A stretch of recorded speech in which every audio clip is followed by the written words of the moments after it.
Hi viewers, இன்னைக்கு நம்ம ஆனந்த் ஸ்ரீபாலா படத்தோட ரிவ்யூ தான் பார்க்க போகிறோம். அர்ஜுன் அசோகன் நடிப்பில் விஷ்ணு வினய் டைரக்ஷனில் மலையாளம் வெளிவந்திருக்க ஒரு மிஸ்ட்ரி த்ரில்லர் மூவி தான் பார்த்தீங்கன்னா இந்த ஆனந்த் ஸ்ரீபாலா. இந்த படத்தோட கதை என்னன்னு பார்த்தோம்னா, படத்தோட ஸ்டார்டிங்கில் பார்த்தீங்கன்னா ஒரு பொண்ணை காணும்னு சொல்லிட்டு அவங்க பேரண்ட்ஸ் பார்த்தீங்கன்னா கம்ப்ளைண்ட் கொடுக்குறாங்க போலீஸ் ஸ்டேஷனில். அடுத்த ஷாட்டில் பார்த்தீங்கன்னா அந்த பொண்ணு இறந்து போய் பார்த்தீங்கன்னா கடலில் எடுக்கிறாங்க. போலீஸ் பார்த்தீங்கன்னா இது சூசைட் சொல்லிட்டு பார்த்தீங்கன்னா கேஸை முடிச்சிடறாங்க. ஆனால் அவங்க பேரண்ட்ஸ் பார்த்தீங்கன்னா அவங்க பொண்ணு சூசைட்லாம் பண்ணியிருக்காது, இது கொலை தான் நம்புறாங்க. இந்த பிரச்சனை பார்த்தீங்கன்னா மீடியாவுக்கு போது மீடியா இந்த பிரச்சனையை பெருசாகவும் கேரளா போலீஸ் பார்த்தீங்கன்னா இந்த கேஸை ரீஓப்பன் பண்ணுறாங்க. அதுக்கப்புறம் என்ன நடந்துச்சுங்கிறது தான் பார்த்தீங்கன்னா இந்த ஆனந்த் ஸ்ரீபாலா படத்தோட ஸ்டோரி. படத்தில் ஸ்க்ரீன் பிளே பார்த்தீங்கன்னா ரொம்ப ரொம்ப ரொம்ப ரொம்ப ஸ்லோவாக இருக்குது. ஸ்லோவாக இருந்தால் கூட பரவாயில்ல, லேக் ஸ்க்ரீன் பிளே இருக்குது. ஸ்லோ பேஸ்ட் ஸ்க்ரீன் பிளே பண்ணலாம். ஆனால் அதில் கொஞ்சமாச்சும் என்கேஜிங் ஃபேக்டர் இருக்கணும். அப்போ தான் பார்த்தீங்கன்னா உட்காந்து பார்க்க முடியும். ஆனால் அது இங்கே பார்த்தீங்கன்னா மிஸ்ஸிங்கு. அர்ஜுன் அசோகன் பார்த்தீங்கன்னா அவரோட பெர்ஃபார்மன்ஸ் பார்த்தீங்கன்னா சூப்பராக கொடுத்துருக்காரு. அபர்ணா தாஸ் பார்த்தீங்கன்னா ஹீரோயின் வராங்க. அவங்களோட பெர்ஃபார்மன்ஸ் பார்த்தீங்கன்னா நல்லாவே இருந்துச்சு.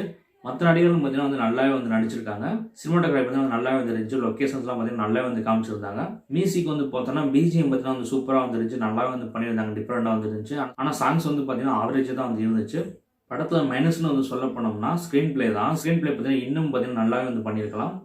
ஓவராலாக இந்த படம் எப்படி இருக்குன்னு கேட்டிங்கன்னா, ஸ்லோ பேஸ்ட் மூவிலாம் பிடிக்கும். ஸ்லோ பேஸ்ட் மிஸ்ட்ரி த்ரில்லர் மூவிஸ்லாம் பிடிக்கும்னா இந்த படம் பார்த்தீங்கன்னா உங்களுக்கு பிடிக்கிறதுக்கு சான்ஸ் இருக்குது. மற்றபடி அதர் ஆடியன்ஸ் யாருமே பார்த்தீங்கன்னா இந்த படம் ஒர்க்காக இருக்கிறது சான்ஸே இல்லை. எனக்கு பார்த்தீங்கன்னா இந்த படம் டீசெண்டாக இருந்துச்சு.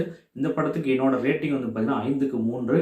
ஸ்க்ரீன் பிளே மட்டும் இந்த படத்துக்கு நல்லா பண்ணியிருந்தாலே இது ஒரு தரமான மிஸ்ட்ரி த்ரில்லராக வந்திருக்கும். இருந்தாலும் இந்த படத்தை ஒரு வாட்டி தாராளமாக பார்க்கலாம். தொடர்ந்து சினிமா ரிவ்யூஸ் பார்க்குறதுக்கு, சினிமா சம்பந்தமான சுவாரஸ்யமான வீடியோஸ் பார்க்குறதுக்கு மறந்துடாம நம்ம சேனல் சப்ஸ்கிரைப் பண்ணி வச்சுக்கோங்க.